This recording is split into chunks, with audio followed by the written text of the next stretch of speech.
America has made her position abundantly clear. We seek neither territory nor bases, economic domination or military alliance in Vietnam. We fight for the principle of self-determination, that the people of South Vietnam should be able to choose their own course, choose it in free elections without violence.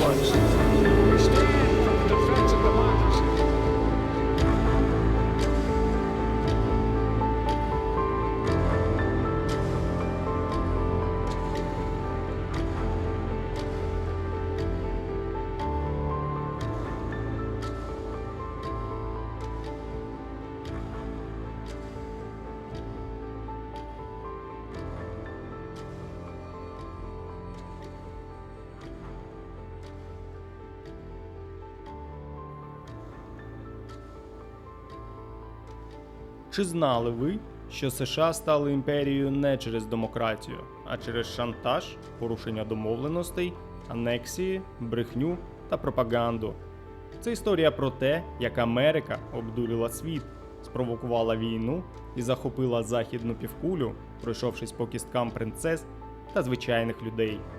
В цьому випуску ми поговоримо про те, як Вашингтон кинув виклик найбільшій імперії світу, як змовою забрав собі Гаваї без пострілу, як жовта преса розпалила вогонь іспано-американської війни.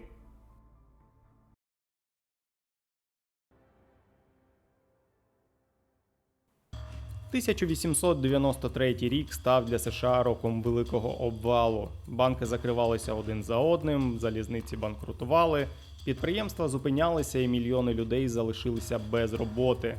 Це була найбільша фінансова паніка 19 століття, яка оголила слабкі місця американської економіки. Країна ще не мала федерального резерву, тож кожна нова паніка означала лавину банкрутств і хаос. Попередня велика криза 1873 року залишила глибокий слід, але через 20 років ситуація повторилася з новою силою. Заводи, які ще вчора працювали наповну, тепер стояли без замовлень. Але головна причина була не у відсутності виробничих потужностей. Навпаки, їх було забагато. Склади були переповнені товарами, для яких не знаходилося покупців усередині країни. Звісно, Сполучені Штати вже торгували з іншими країнами і навіть мали власний торгівельний флот. Але головні ринки були під контролем старих імперій. Велика Британія – найбільша імперія світу. Вона контролювала Канаду, Карибські острови, Ямайка, Тринідад, Барбадос, Британську Гвіану, а також Індію, Австралію, Нову Зеландію і величезні території Африки. У Латинській Америці британські банки і залізниці тримали цілі економіки в залежності від Лондона. Британський флот гарантував, що будь-яка торгівля на морі відбувалася під наглядом корони. Франція мала колонії в Карибах, Мартиніка, Гваделупа, у Південній Америці, Французька Гвіана, а також обширні володіння в Африці і Індокитаї. Вона зберігла статус другої за впливом морської сили і не збиралася віддавати ринки. Голландія контролювала стратегічні острови в Карибському морі – Аруба, Кюрасао, Бонайре і Суринам у Південній Америці, а також Індонезію. Це давало їм важливі плацдарми у світовій торгівлі. Іспанія, хоч і була імперією, що занепадала, проте все ще володіла Кубою, Пуерто-Рико, Філіппінами та островами у Тихому океані. А країна Лайно змагалася з Британією за вплив у Центральній Азії, контролювала Сибір, Далекий Схід, мала вихід до Тихого океану. Це означало одне – американські товари могли виходити на світовий ринок лише настільки, наскільки дозволять інші. Жодної гарантії доступу чи захисту морських шляхів у США не було. Американська еліта зробила простий висновок. Якщо внутрішній ринок не може поглинути продукцію, а зовнішній заблокований чужими правилами, то потрібно встановити власні. Вирішенням було не просто торгувати, а створити свою сферу впливу, де жодна європейська держава не зможе диктувати умови. У цей момент особливу популярність здобули ідеї військово-морського історика Альфреда Тейера Мегена. У 1890 році він видав працю «Вплив морської сили на історію», де показав, Усі великі імперії від Британії до Голландії стали сильними завдяки контролю над морями. Його формула була граничною осною. Флот, мережа баз і доступ до ринків дорівнює світова сила. Меган не був героєм війни 1812 року, але саме її він аналізував як приклад слабкості. Тоді США без потужного флоту не могли кинути виклик Британії. Ці висновки стали настільною книгою для американських політиків і бізнесу. Президент Теодор Рузвельт відкрито називав себе його учнем. Так, криза 1893 року перетворилася на відправну точку. Вона не зламала Сполучені Штати, а зробила їх голодними до експансії.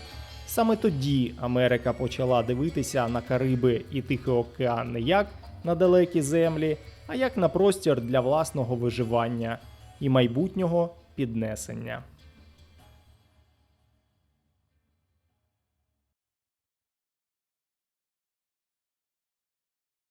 На мою думку, обов'язком Сполучених Штатів Америки буде чинити опір усіма можливими засобами, розцінюючи як навмисну агресію будь-яку спробу Великої Британії привласнити землі, які після нашого розслідування ми визначимо як такі, що належать Венесуелі. Звернення до Конгресу. 17 грудня 1895 року.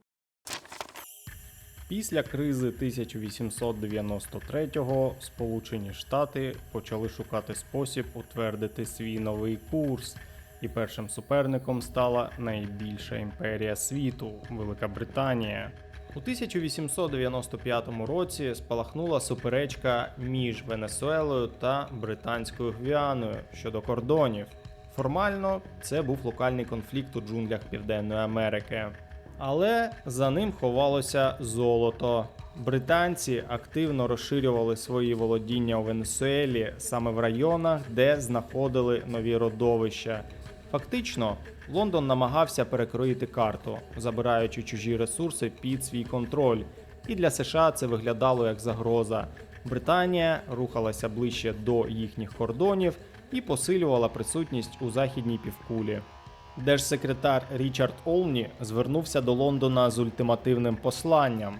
Доктрина Монро означає, що Америка має право втручатися в усі справи на цьому континенті. Для Лондона це було приниження. Ще вчора США були молодою республікою на іншому боці Атлантики, а тепер вони вказували Британії, що робити у власній колонії. Сьогодні Сполучені Штати є фактично сувереном на цьому континенті, і їхній голос є законом у тих питаннях, куди вони вирішать втрутитися. Звернення Олні до Френсіса Бейярда, посла США у Великій Британії 20 липня 1895 року.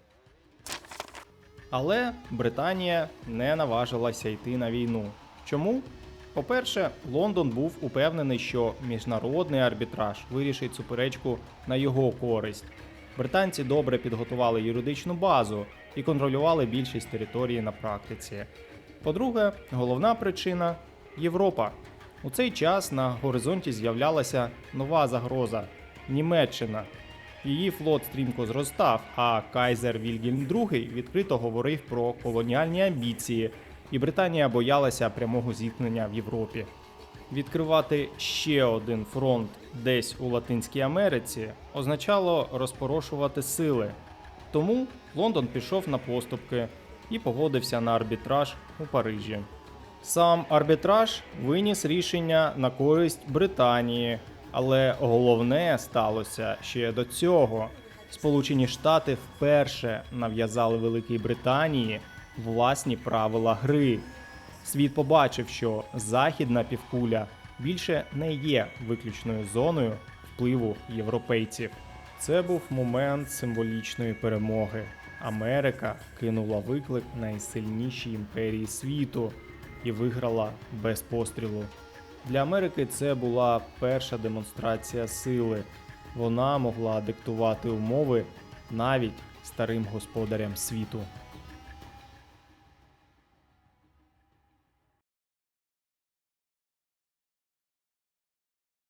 Гавайська груша вже повністю дозріла, і це золотий час для Сполучених Штатів, щоб її зірвати. Лист Стівенса до Джона Фостера, держсекретаря США, 17 грудня 1895 року. Ще задовго до перевороту в 1893-му Гаваї були фактично колонією США, хоча формально лишалися незалежним королівством. Уже в 1842 році Вашингтон офіційно запевняв, що не має і не шукає особливих переваг чи контролю над гавайським урядом. Але всього через кілька десятиліть ці слова перетворилися на порожню обіцянку. У 1850 році було підписано перший торгівельний договір, а в 1876-му вже нова угода, так званий договір про взаємність.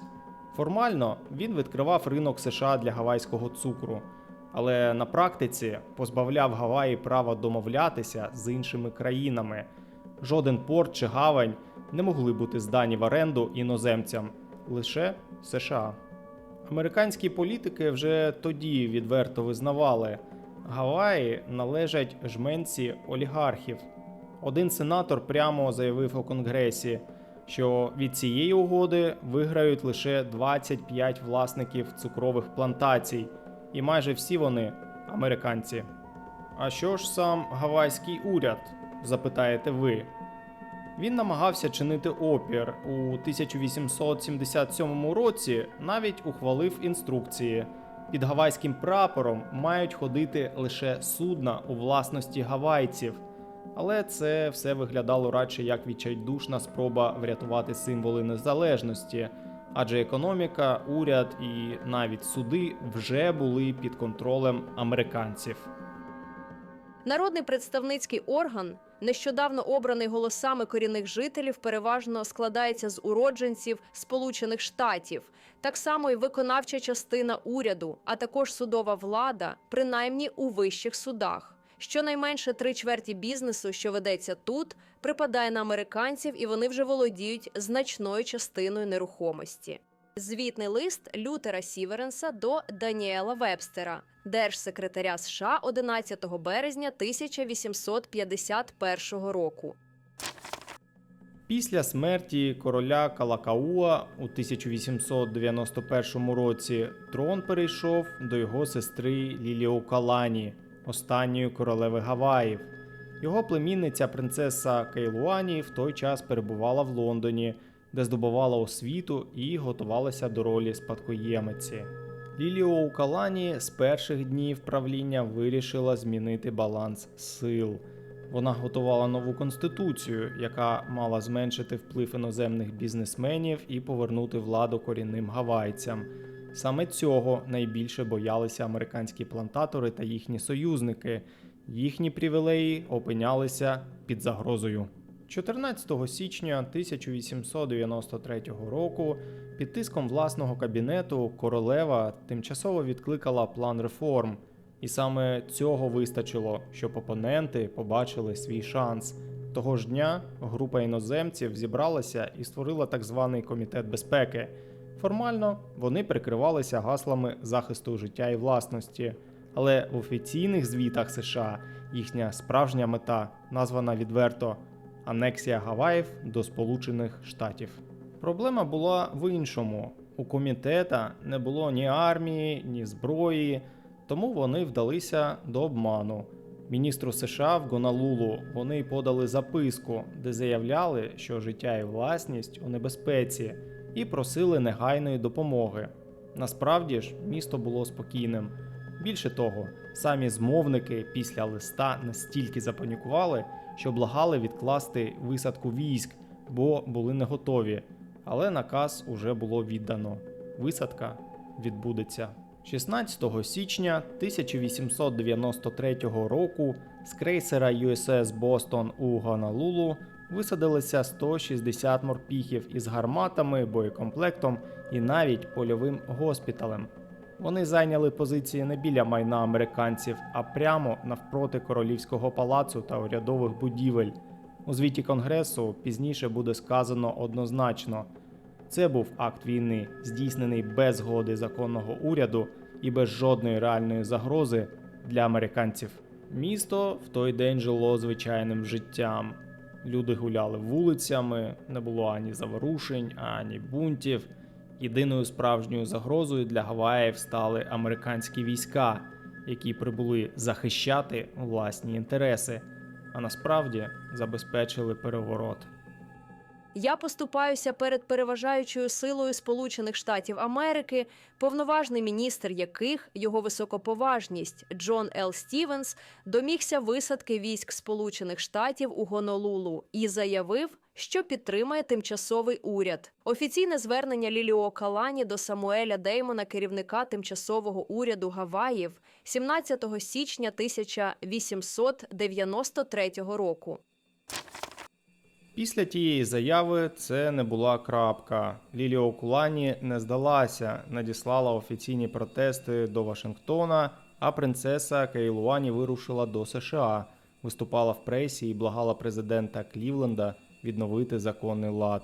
На початку 1895-го монархісти на чолі з Робертом Вілкосом, гавайським націоналістом і офіцером, та Самуелом Ноулейном, командиром Королівської гвардії, підняли коротке повстання за повернення корони, але тимчасовий уряд придушив його за кілька днів власними силами, національною та громадянською гвардіями. Невдовзі, за наводкою зі свідчень заарештованих повстанців, у саду приватного дому королеви Вашингтон Плейс знайшли схованку зі зброєю, і 16 січня Ліліоукалані заарештували. Військовий трибунал визнав її винною у приховуванні державної зради, і королеву тримали під вартою в Іоалані Палас. Через декілька днів вона підписала зречення, аби домогтися поблажливості для соратників і уникнути подальшого кровопролиття. У жовтні наступного року президент Республіки Гаваїв Стенворд Дол помилував її та відновив громадянські права. А вже у 1898 році, під час Іспано-американської війни, Конгрес ухвалив резолюцію.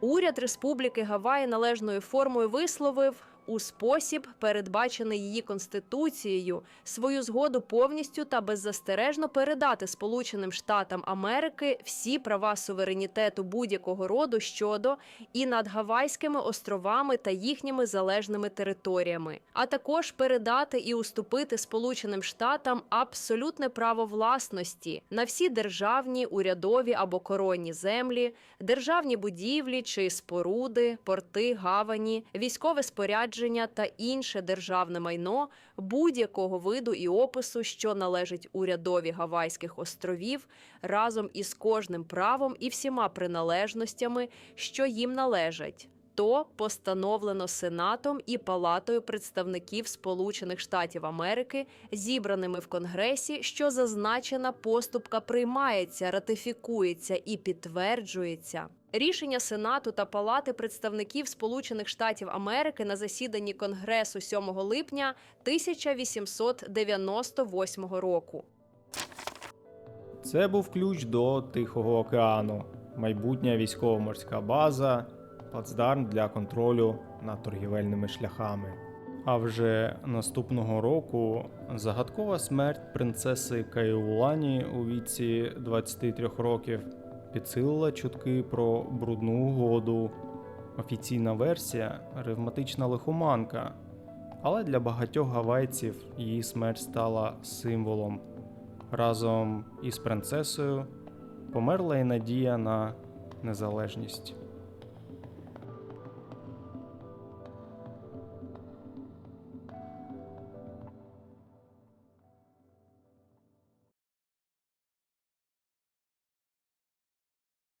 Нам пощастило, що наш перший сучасний досвід війни з європейськими державами випав на найслабшу з другорядних сил – країну, розорену ресурсно, корумповану в управлінні та неефективну у діях. Ніхто не зміг би уявити наслідків, якби Іспанія була морською державою першого класу, маючи Канарські острови, Пуерто-Рико і Кубу як бази постачання й атаки. Промова Ньюленса у Палаті представників під час дебатів щодо резолюції про анексію Гаваїв 3 червня 1898 року. Наприкінці 19 століття США дивилися на Іспанію не як на рівного суперника, а як на вмираючу імперію, яка просто не здатна захистити свої колонії. І саме це відчуття слабкості старих європейських держав підштовхнуло Вашингтон розіграти кубинську карту. Але коріння цієї гри сягає набагато глибше. Ще у 1823 році президент Джеймс Монро проголосив свою доктрину. Її суть звучала майже невинно. Європа більше не має права втручатися у справи Західної півкулі. Америка для американців. Проте за цими словами стояла цілком прагматична політика – тримати Європу подалі від ресурсів і ринків нового світу. Через півстоліття після цієї декларації на Кубі вибухнуло повстання проти Іспанії. У 1869 році Конгрес США отримав десятки тисяч петицій від громадян, які вимагали визнати кубинців воюючою стороною. Американські газети рясніли заголовками про варварство іспанців, а комітети іммігрантів у Нью-Йорку збирали гроші і зброю для революціонерів. Здавалося б, Вашингтон мав просту моральну дилему – підтримати народ, що бореться за свободу, чи лишитися осторонь. Але офіційні документи Конгресу показують іншу правду. Ті ж самі політики, які співчували Кубі, паралельно з холодною цинічністю рахували, що означатиме для США визнання повстанців. У звітах можна прочитати про переваги для нашої торгівлі, про прецеденти міжнародного права, про те, як нейтралітет можна обернути на вигоду Вашингтона. Американці проголошували, що виступають за свободу, але продовжували вести торгівлю з Іспанією. Вони обговорювали права повстанців, водночас будуючи власну стратегію анексії Гаваїв. У 1870 році в Конгресі прямо звучало: визнаючи Кубу воюючою стороною, ми не лише допоможемо поневоленому народу, що змагається за свободу, а й закріпимо власні геополітичні інтереси в Карибах. Виходить парадоксальна сцена. В залі Конгресу лунають палкі промови про права і свободи, а за кулісами чиновники обраховують тарифи, морські шляхи і майбутні бази для американського флоту. Другий виток боротьби розпочався у 1895 році. Кубинські повстанці знову підняли зброю проти Іспанії, і іспанська відповідь була жорсткою. Генерал Валеріано Вейлер запровадив стратегію реконцентрації. Сотні тисяч селян насильно зігнали в міста та табори під контролем армії. На практиці це стало гуманітарною катастрофою. Голод, епідемії, смертність серед цивільних. Американські консули, чиї звіти ми сьогодні можемо читати в офіційних документах, передавали в Вашингтон похмурі картини. Показник смертності в цьому місті – понад 80 осіб щодня, і майже всі через нестачу їжі, ліків та одягу. Поки пишу це, на відстані менш як 200 ярдів від цього консульства на вулиці лежить мертва негритянка, яка померла від голоду. Померла сьогодні вранці і, можливо, пролежить там кілька днів. Злидні та нестатки в цьому місті й інших містах у глибині країни не піддаються описові. Лист консула США на Кубі А.С. Брайса до Вільяма Дея, заступника держсекретаря. Матансас, Куба. 17 листопада 1897 року. У 1897-му, після хвилі критики і міжнародного тиску, Вейлера відкликали. А новим генерал-губернатором став Рамон Бланко. Він намагався провести автономні реформи, дозволити часткове самоврядування і послабити напруження. Мадрид навіть розпочав переговори зі США про торговий договір, який мав включати Кубу і Пуерто-Рико, залучивши до них і представника нового автономного уряду острова. Це була спроба показати, Іспанія готова змінювати політику та шукати мирний вихід. Але реалії війни не змінилися. Плантації продовжували палати, повстанці відкидали автономію і вимагали тільки незалежності, а цивільні голодували та помирали. Більше того, частина іспанських офіцерів зустріла Бланко ворожими вигуками, Смерть автономії, смерть Бланко, хай живе Вейлер. Бо вважала його політику зрадою імперії. Таким чином, замість миру, країна отримала нову нестабільність. Проти Бланко були і кубінські повстанці, і частина власної армії. І саме в цій атмосфері зростаючої недовіри і страху США ухвалюють рішення відправити до Гавани свій корабель. Це не була раптова агресія, а офіційно узгоджений на рівні уряду президента Маккінлі і задокументовано в дипломатичній телеграмі дружній візит у рамках звичайних військово-морських заходів у Карибах. Мейн у цій ролі ставав не зброєю, а радше символом, знаком, що Вашингтон не кине своїх громадян і бізнес у хаосі. Іспанська адміністрація в Гавані просила відкласти візит, боячись, що він підірве процес автономії і викличе демонстрації. Але корабель все одно прибув 25 січня об 11-й. Візити відбувалися за морським етикетом. Командир Мейн, капітан Сіксбі, приймав іспанських та німецьких офіцерів, а консул-генерал Куби Фіцхюлі ходив із ним до генерал-губернатора Парадо, який у відповідь підіймався на борт американського броненосця. 4 лютого майбутній держсекретар Вільям Дей телеграфував консулу-генералу Лі з запитанням, чи варто залишати корабель у порту постійно. Лі відповів, що так, інакше американці почнуть масово виїжджати з острова, не довіряючи здатності Іспанії зберегти порядок. У ніч на 15 лютого 1898 року прогримів вибух. Мейн цієї ночі о 9:40 вечора підірвано і знищено. Вибух стався далеко в носовій частині під казармами команди. Внаслідок цього багато людей втрачено.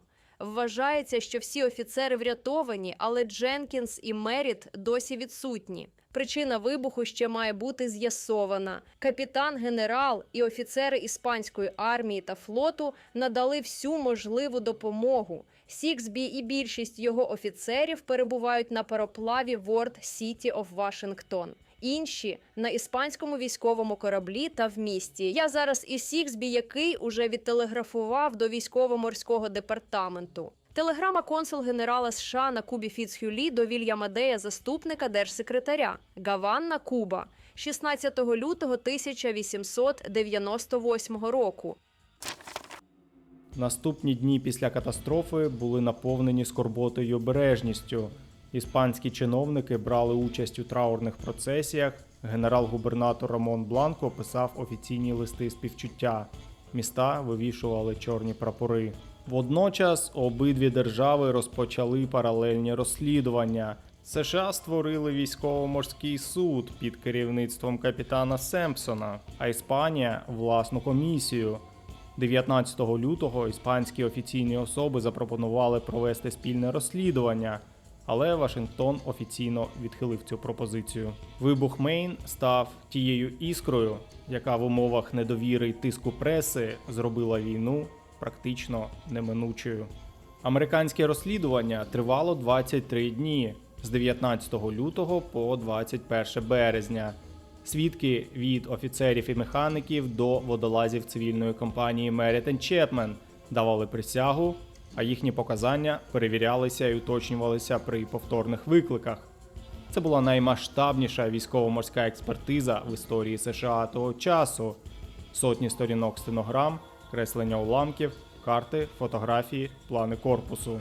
Військово-морська слідча комісія під головуванням капітана Вільяма Семпсона дійшла висновку.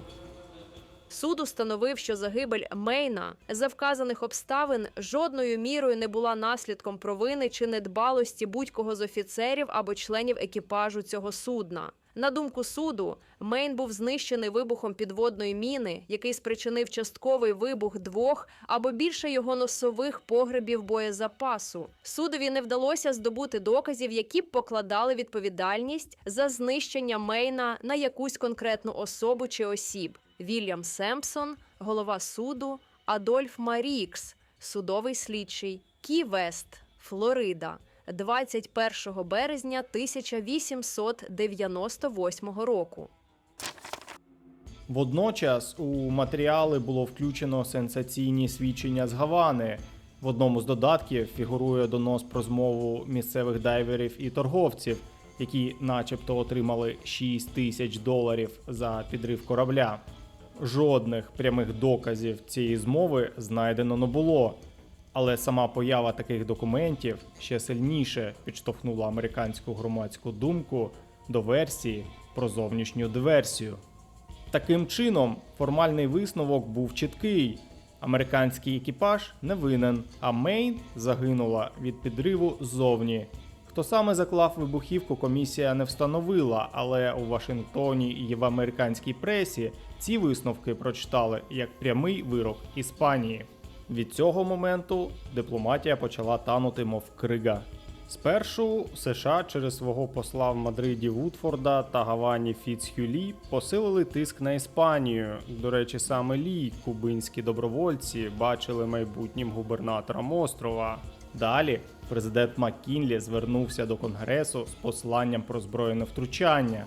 І вже за тиждень резолюція з вимогою, щоб Іспанія негайно вивела свої війська з Куби. Це був фактично ультиматум. Або ви йдете, або ми починаємо. Американський президент підписав повідомлення світовим державам про намір ввести блокаду Куби. Іспанія відповіла розривом дипломатичних відносин. Міністр сеньор Поло отримав паспорти і покинув Вашингтон. А американський посол у Мадриді, генерал Вудворд, почув від іспанського міністра фразу, яка означала «наші відносини завершені».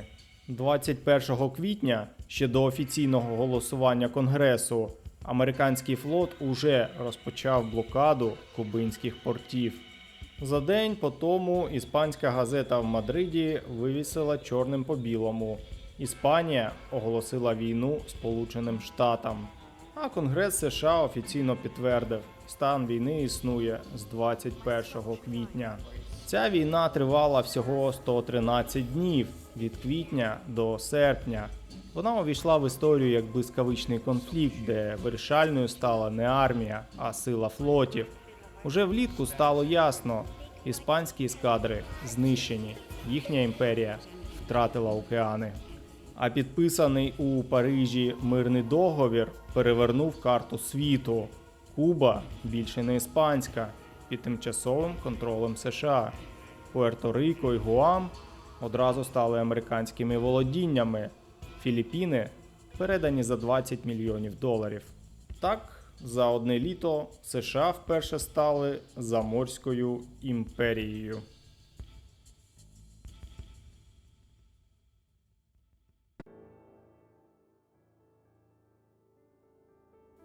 США вийшли з війни вже не ізольованою демократією, а новою імперією. Вони вибили Іспанію з океанів, замінили Британію у Карибах, вкрали Гаваї, взяли під контроль Філіппіни, Пуерто-Рико, Гуам. Що ж до Куби, то тут історія подвійна.